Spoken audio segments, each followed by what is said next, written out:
শুভ সকাল, কেমন আছে সবাই? তো দেখো রান্না বসিয়ে দিলাম, ডাল বসিয়েছি একদিকে, ভাত একদিকে, বাজার নিয়ে এসেছি। কি কি আনলো চলো শেয়ার করি।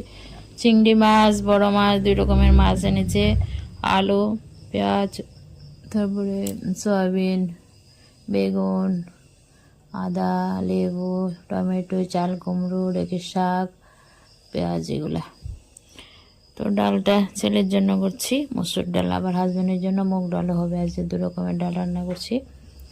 তারপর একটুখানি দেখো চাল কুমড়োটা কেটে মজিয়ে চিংড়ি মাছ দিয়ে সোমবারে দিয়ে দিলাম। চিংড়ি মাছ দিয়েও ভালো লাগে চাল কুমড়ো, আবার মাছের মাথা দিয়েও ভালো লাগে। তো বন্ধুরা দেখো আমার চাল কুমড়োর তরকারিটা হয়ে গেছে। চাল কুমড়োর তরকারিটা ভীষণ টেস্টি হয়েছিল। তারপর নামিয়ে নিলাম। আর কি রান্না করছি চলো শেয়ার করি। বেশি কিছু রান্না নয়, আজ চিংড়ি মাছই রান্না করলাম। বড় মাছগুলি রেখে দিলাম। এইদিকে দেখো আমি চিংড়ি মাছের বড়া করেছি। আতপ চাল আর ডাল ভিজিয়ে পিঠালি করে বড়াগুলি ভাজলাম, বেশ ভালো লাগে। তারপর একটুখানি চিংড়ি মাছ দিয়ে ভাত ভাজা করলাম। এই ভাত ভাজাটা আমার ভীষণ ফেভারিট। তো দেখো রান্নাবান্না হয়ে গেছে, আর চিংড়ি মাছ দিয়ে রান্নাবান্না কমপ্লিট। এই যে মসুর ডাল, তারপর মুগ ডালও করেছি। দেখো চিংড়ি মাছ দিয়ে ভাত ভাজা, চিংড়ি মাছের বড়া, চাল কুমড়ো তরকারি। এ ছিল রান্নাবান্না। বন্ধুরা ভালো থেকো।